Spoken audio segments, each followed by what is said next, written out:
என்ன சொன்னீங்க? நான் மிலிட்ரிக்காரன் சுந்தர்.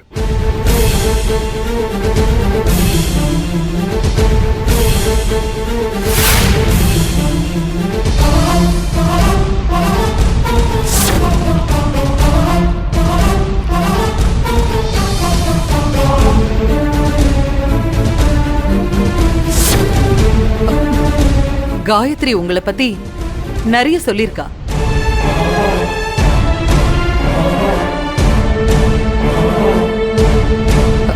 தப்பா எடுத்துக்காதீங்க.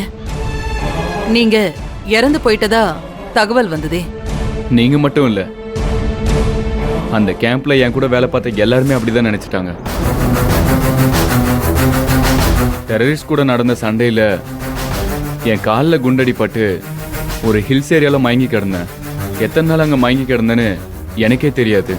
அங்க வாழுற மலைவாழ் மக்கள் தான் எனக்கு வைத்தியம் பண்ணி என்னை காப்பாத்தினாங்க. என்னோட பாடி கிடைக்காததுனால நான் இறந்து போயிட்டு தான் ஆர்மிலையும் எல்லாரும் நம்பிட்டாங்க.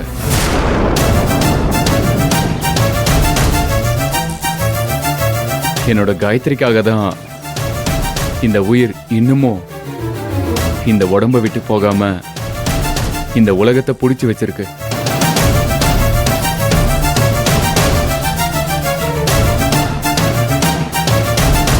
அவ என் மேல வச்சிருக்க காதல் தான் என்னை மறுபடியும் உயிரோட கொண்டு வந்து இங்க நிறுத்தி இருக்கு.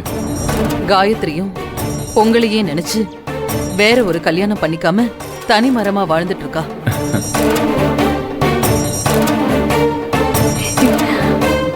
அவளோட காதல் எவ்வளவு புனிதமா இருந்திருந்தா மறுபடியும் உங்களை உயிரோட அவ கண்ணு முன்னாடி கொண்டு வந்து நிறுத்தி இருக்கும். உண்மையிலேயே காயத்ரி ரொம்ப கொடுத்து வச்சவ.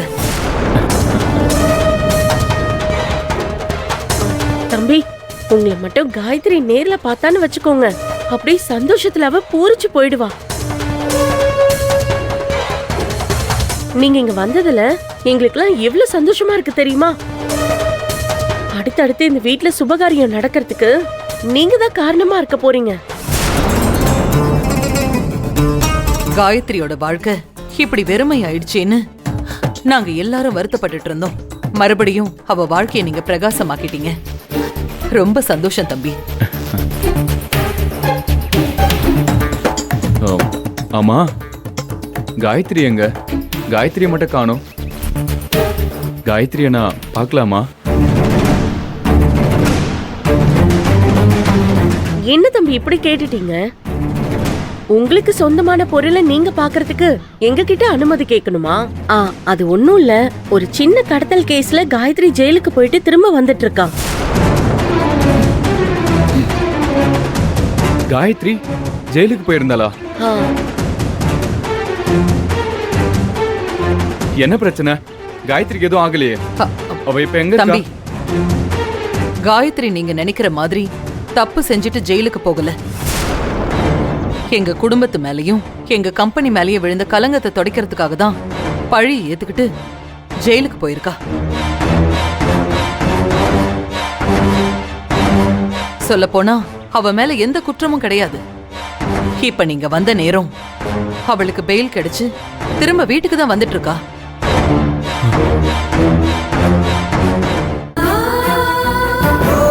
உங்க காயத்ரிக்கு எதுவும் ஆகல. நீங்க உள்ள வாங்க. இன்னும் கொஞ்ச நேரத்துல உங்க காயத்ரி வந்துருவா. வாங்க உள்ள போலாம். வா.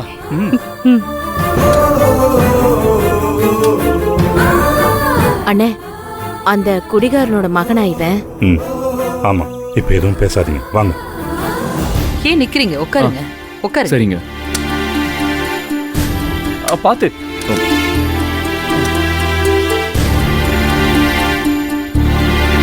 காயத்ரி இன்னும் கொஞ்ச நேரத்துல வந்துருவா.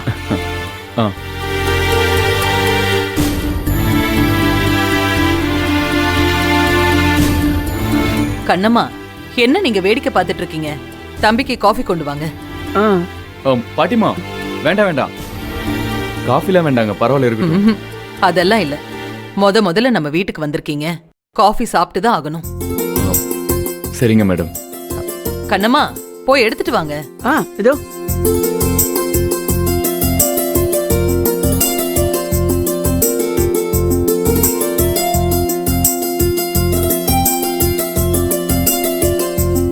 எடுத்துக்கோங்க. தேங்க்யூ. குடிங்க.